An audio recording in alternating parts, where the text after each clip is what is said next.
It's about that time. What's up, dudes and lady dudes? Welcome back to JustNutz, guys. Today, I'm going over my actual straight up ban list prediction for the June 2020 format or ban list. I don't even remember exactly what day the ban list is or the no sooner than date is, but I think we've learned at this point it's so unpredictable. If I try and wait until like 2 or 3 days before the actual ban list or no sooner than date, we end up getting a ban list revealed a week early. It says it's going to be like set into motion that exact day, and then like I've missed my chance to upload my prediction. So I figure if I get it out about 2-ish weeks early, that should be enough of a buffer that we feel pretty safe. I think I've learned as much as I'm going to learn, I think, for the most part, about like the format and like what's healthy and what's not currently to really make this prediction list. So without further ado, let's jump into it. As you can see, we've got 5 banned cards, 2 cards getting limited, 2 cards being semi-limited, and 2 cards coming off the list altogether. I do have everything here. This is not just all the cards I think need to be hit, but these are also some predictions for what can come off as well. So stay tuned for that. First up, Block Dragon. I've been saying this in multiple videos, even in the other video I made that was kind of like an early ban list like discussion video where I just talked about a couple cards. Block Dragon was like one of the main cards I want to talk about there. I think this needs to get hit. I think it just needs to be gone, needs to be completely banned. I understand like Emancipator is super new, but Block Dragon is not. We've known even since even before Burning Abyss. In Gem Knight FTK, Burning Abyss, we've seen this card be degenerate. And even before those strategies, you read this card and you said, that's just searching 3 cards for free. All it takes is 1 good rock archetype, and this card's going to be too busted. And then on top of that, they made Emancipator with rock monsters with levels that add up like so cleanly into Block Dragon's effects. So I just think this card's too much. It overpowers Emancipator. It makes it too much where like even if you break their board, if they used Block Dragon on their first turn, it means they probably ended with like 4 or potentially more cards in hand, so like they have so many resources to like still just like come back at you with a ton of firepower and still get a win, even after you've broken a board. So it's just too much. I just think it's too much overall. Putting it to 1 does nothing. We have Gallant Granite, we have Union Carrier. Putting it to 1 is out of the question in my opinion. I think that's just like such a dumb decision. Doesn't do anything other than like hurt people's potential to like hard open Block Dragon, which is still good and it's still something to consider, but like it's so minimal. I mean, for how good Emancipator and Eldritch are right now, there needs to be bigger hits than that. Next up, Jet Synchron. This is another one. This is more of a hit to Eldritch, I guess, just because this is like the main like normal summon being abused in Eldritch. And I like this. I think this. I don't like this actually because I want to be clear. I think Needle Fiber is the problem. Hauki Fibrex is the problem card. I think it's the common denominator in all of this. The token generating cards aren't as good unless you have an insanely easy way to get a tuner. Like Needle Fiber, just get the free tuner straight out of the deck. Then you can go into the other links, get the tokens, and then the tuner you got off of Hulk is going to make it super easy to take advantage of those tokens. So I think Konami won't go after Hulk though, however, so I believe what they will do is they'll just say, screw it. We hit the other ones. We hit Globe Bulb, we hit Destrudo, we hit Steam the Cloak. I think what we just got to do is, I think we just miss Synchron. So let's hit Jet Synchron. I think they'll hit Jet Synchron in a couple months. We'll see Needle Fiber go, and then we'll probably see all those normal summons like maybe start to trickle back into the game somewhat there. So I think they got to hit something, and I don't think they'll hit Needle Fiber. Too new, like a lot of players really excited to use him because he makes so many decks better, but I think he is the problem overall.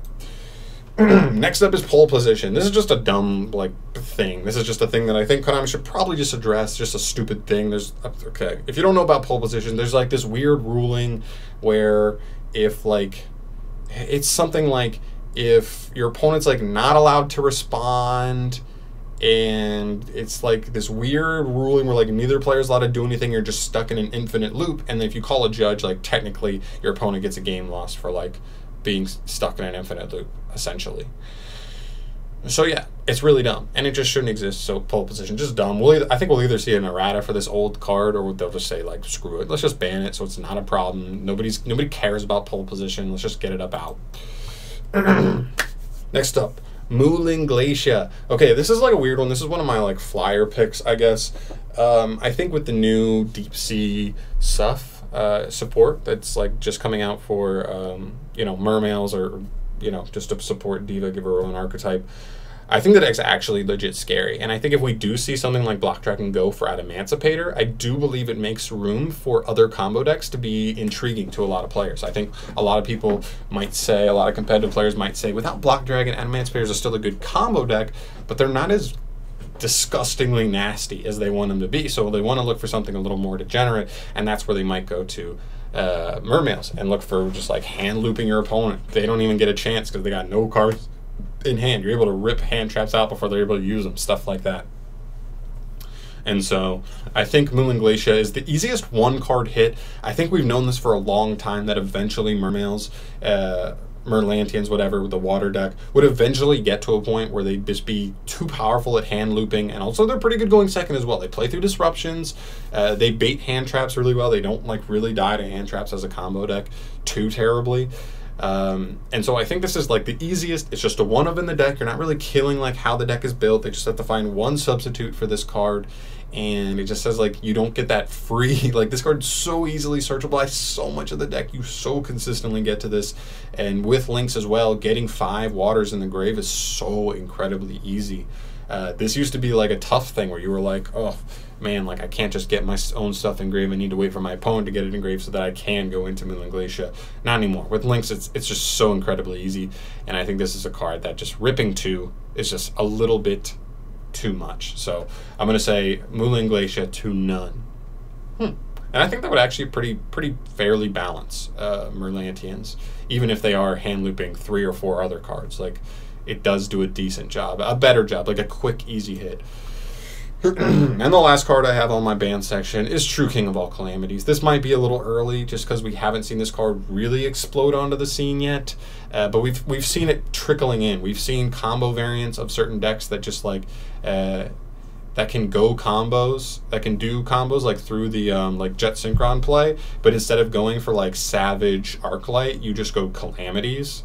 And yeah, so the really busted part about Calamities is it doesn't lose Dark Ruler no more, because you can just hit them with Calamities in the standby phase so that they don't even get a chance to Dark Ruler it before it gets its effect. And so that's like the main problem, is like when these decks can like make him, you still just like stop your opponent for an entire turn. Like Dark Ruler essentially becomes like useless at that point because you're already just under that restriction and you're not going to be able to play like through it. Like that's just too strong of an effect. It's just pass. It's like essentially getting scythed, but almost worse.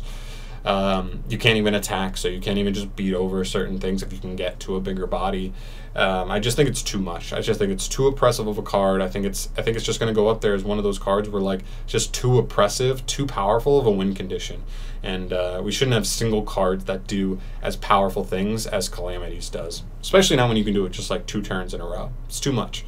Okay, so I think we'll see Calamities go just for future references, just for like future stuff as well. And I think it's like a small hit to Dinosaurs, which I think at some point will need to be hit in the future as well. So that's like a small nice thing there.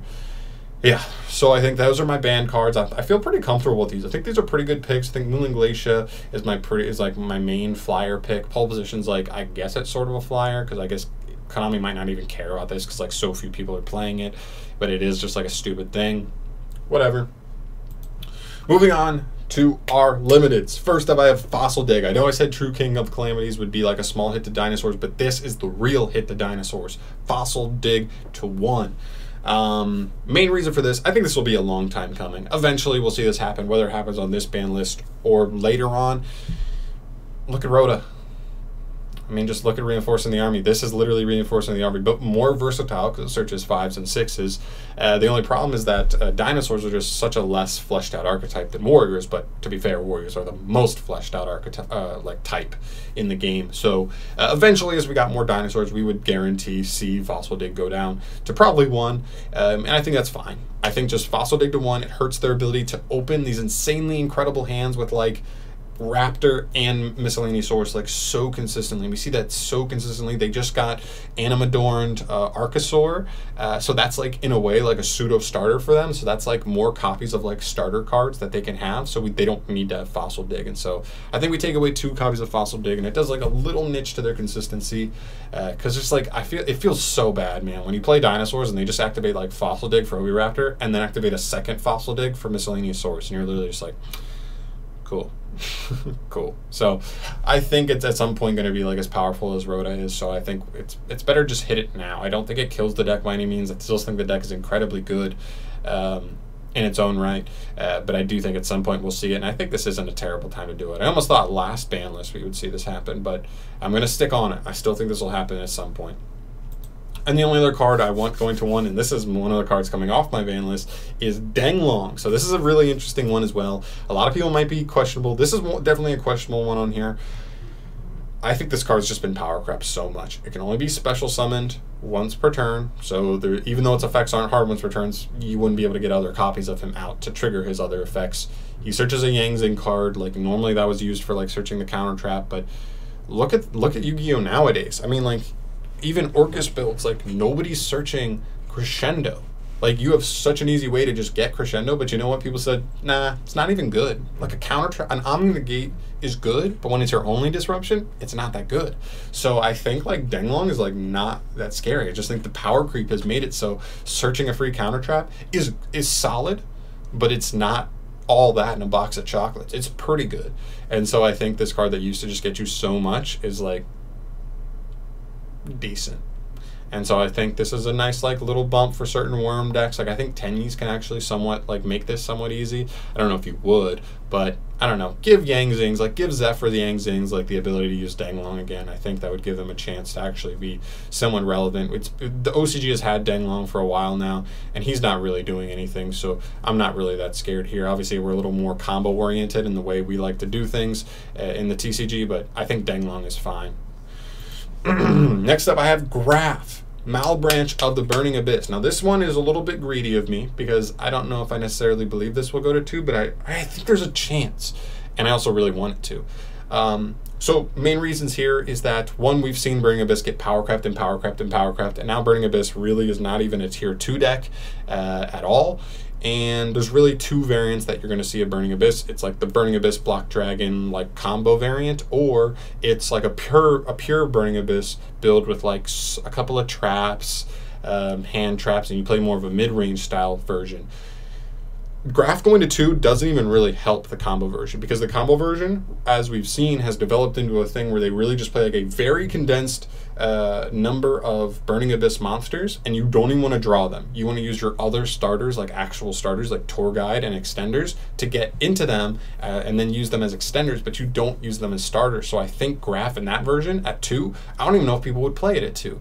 But in the pure version, it's nice. Like, it's a nice little buff. I just think Burning Abyss has been power crept. The restrictions on them actually does come up, and it can be annoying to work around. It does eliminate a lot of their, like, genericness in otherwise being a good, like, board spammy archetype. But I think, like, Graph to 2 would be fine, honestly. And I think we'll slowly see. We saw Tour Guide go to 2 recently, and I think this will be, like, the beginning of, like, Burning Abyss slowly coming off the ban list to a point where people are like, wow, there's no Burning Abyss cards on the ban list, because they all just got power crept, and now they're just like a solid archetype, but they're not busted by any means relative to the rest of the game. So Graph to 2, and the next one is Necroz of Unicorn to 2 as well. This is a card that's at 1. I think this is one of those things where Konami likes to be safe. I don't think they would go 1 to 3. This is definitely a very dangerous card for the Necroz archetype, but I think combined with the hype behind Drogma coming in Rise of the Duelist, as well as just the fact that they've been slowly moving Necroz cards like off the ban list for the last couple of years, this is probably the next step. I think this one just makes a lot of sense. I think there's just a lot of signs that point to it, and I think it'd be nice for Necroz players to get just a little bit more. Just slow and steadily, those Necroz players are getting what they're looking for.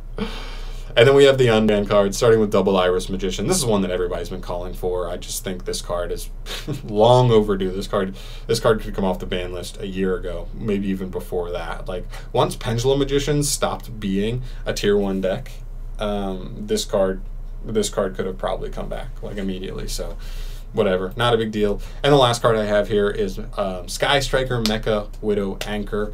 This one I think is like almost the most likely card on my entire prediction list to go to this.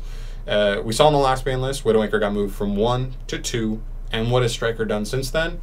Bink, bink. I know it's just the online format, but they literally, Strikers are doing nothing. Big old donut. Without Engage, give them Widow Anchor. Honestly, I think you could almost potentially give them 3 multi-roll without Engage.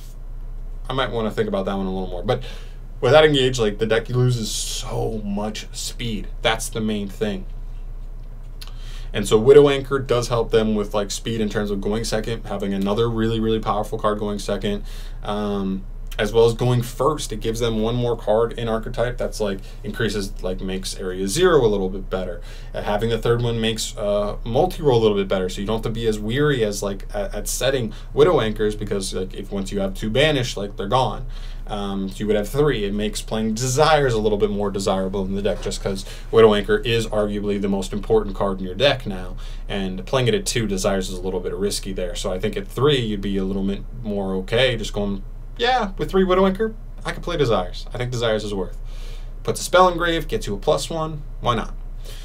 But yeah, guys, that's pretty much it. This is my ban list prediction for the June 2020 ban list. Let me know your thoughts. I really put in like a good amount of time, like really thinking on these. I picked 5 cards to move off the ban list in some way, at least like copies wise, like gain copies, because I think that's pretty fair. I think Konami has been doing a good job at like every ban list, not releasing a ton of cards, but like a good handful of cards, like moving them off. So I thought 5 was a good number, where I was like, there may be other cards that I also could argue like could come off the ban list, but I decided to just pick the 5 that I felt like pretty good with, and so these were the 5. Hopefully we end up close to this. I think if we got this ban list, I think we'd see necessary and like decent hits to stuff like Eldritch and Animancipator, bringing their ceiling down a little bit to allow all the like the stuff in like tier 1.5, 2 to 3, like allowed to like come up a little bit closer to them and actually compete much more like effectively. And hopefully we see that. So guys, let me know your thoughts down below on this ban list prediction of mine. And let me know, throw me down like any other different predictions you would have had. And of course, I'll see you in the next video. Subscribe if you have not yet, and I love you. Peace. Fuck.